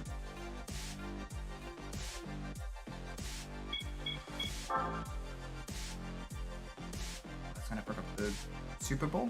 Okay.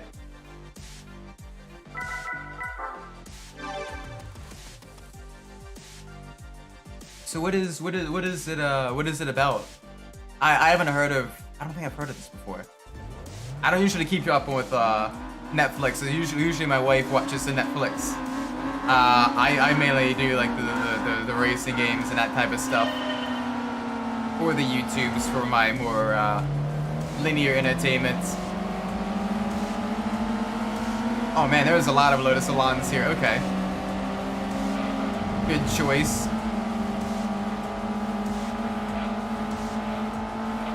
Oh, it's about the different okay. So why would a brand of the Super Bowl be bad then? Like, is it?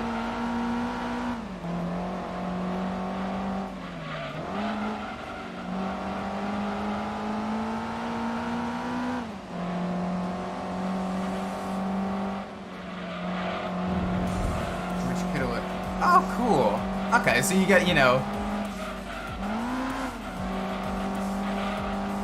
Oh, right, because, I mean, still, you can still look back at it and, you know, admire the great performances of the players leading up to that and everything. It's, you know, a bit more of like a tragedy, like Empire Strikes Back.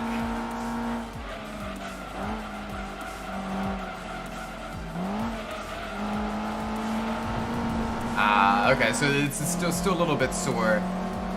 And also because it's this year's Super Bowl, so that means... Oh gosh, is it gonna mention Taylor Swift? Please tell me it's not gonna mention Taylor Swift.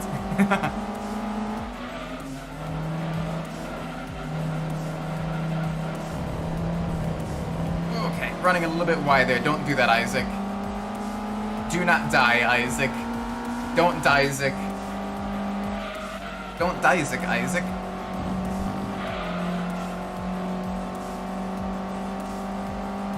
Alright, there we go. First lap done. Could have been a little bit cleaner, but not terrible. Alright, second lap. Here we go. Big push.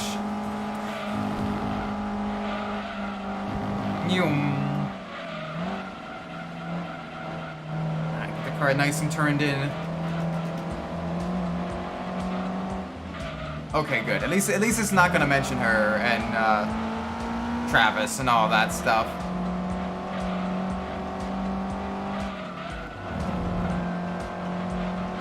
So you can at least watch it for like the getting into the minds and everything of, you know, the receivers and all that stuff, and just, you know, the you know, hopefully it you know, has some level of reverence and respect to the sport and all that, you know, treats the sport with the, you know, respect that its history deserves.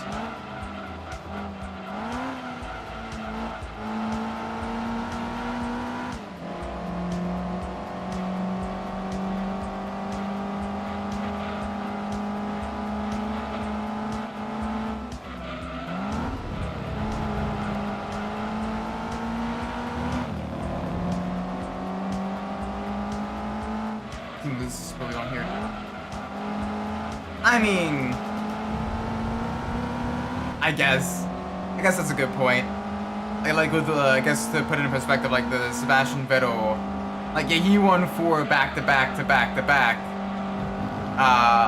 Formula One championships, but then all you hear about him nowadays is Spinella, which is a little bit annoying because the man was one of the few that was able to give Lewis Hamilton a run for his money. So you know, Spinella that.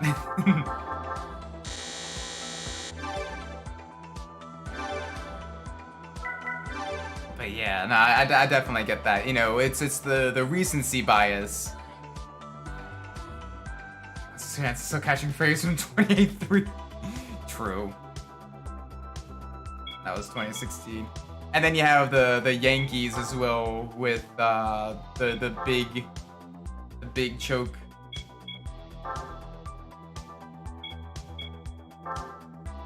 So yeah, no, okay, I get that now. I get that now, yeah. Rip. Alright, let's enter the convertible race. Final race for the Lotus, at least for right now. I'm hoping we eventually able to get, you know, do the racing modifications to it, and then enter the next one-make race, and then maybe upgrade it a bit for some other races.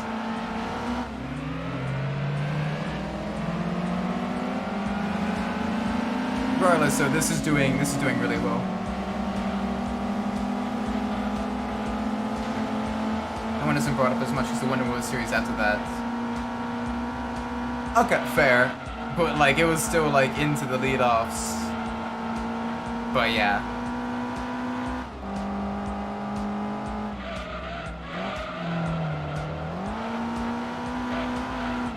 Oh well, either way, you know that gets brought up a little bit. But yeah, no, I definitely understand that, you know, it's the recency bias and everything. See, you're only as good as your last race, you're only as good as your last game and everything. So if your last game was terrible, then all of a sudden everyone's, you know, oh my gosh, they're washed. They shouldn't be, you know, they're never gonna win anything ever again. Cats and dogs living together, oh the humanity, like, you know. It's like even in the stock market, every reaction is an overreaction, both good and bad.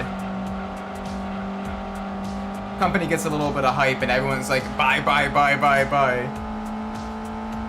Something, you know, profits aren't like, you know, record high. Sell.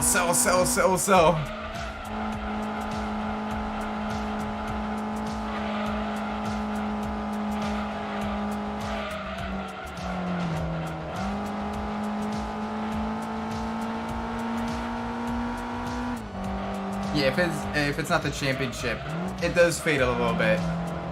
But it may, depending on how bad it is, it may still be, you know, pretty rough. But yeah, if it is for all, you know, all the marbles, the whole enchilada and everything, then yeah, then it's for, you know, then you won't hear the end of it. That's true. Although I imagine if you make it close, like you put up a valiant fight, and you make it genuinely close, right? I think people will at least then, like, you know, have a begrudging respect to the fact that, like, you know, you almost had them type of deal. Like, the game goes down to the wire. Like, I think so. I think it'll be better than getting it, like, absolutely blown out.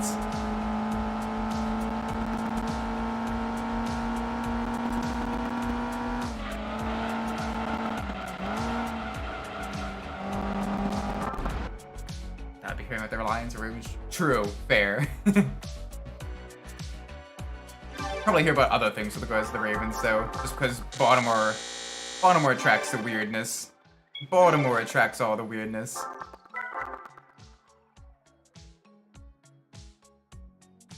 Alright, we got time for one more race. Let's get another British car.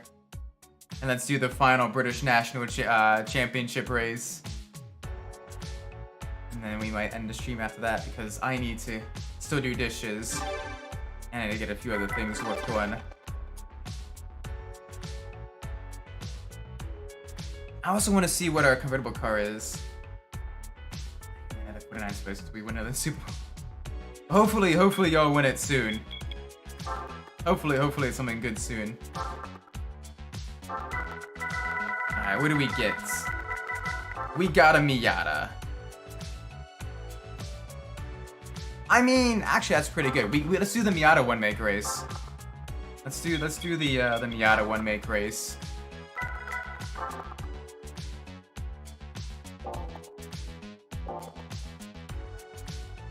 We got one more race in us. Let's do the Miata one make race. Maybe this is 9//for what? Maybe. I mean, it's they better play like it is then. Hopefully they do well. The Roadster Trophy. There we go. Yes. All right, final race of the stream. Let's do it. It's gotta stop the yeah. If they 3-preet, then they're gonna be hearing that a while too. That's gonna be part of like, you know, part of their legacy and everything.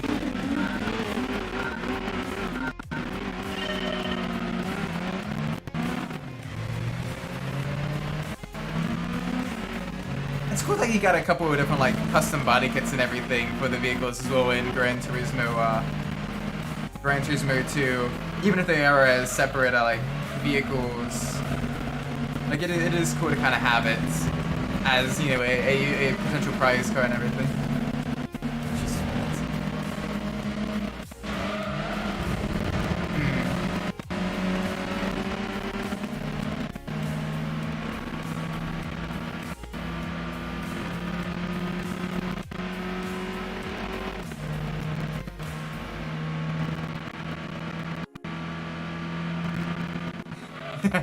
Okay, yeah, the people's obsession with their relationship is it's definitely a bit much. I can agree with you there, at least. Like, bruh, they're just humans. Why do people care what man of the week Taylor Swift has chosen?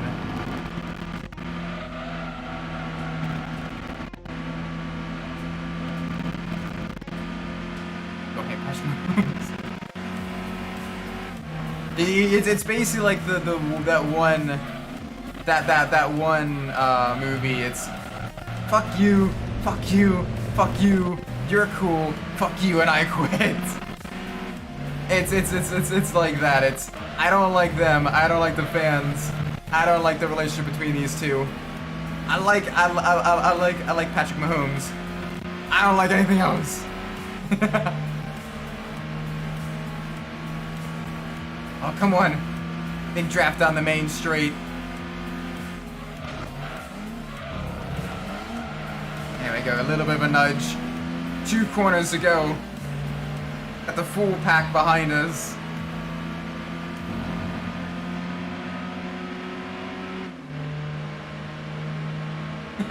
I just hate the rest of his family.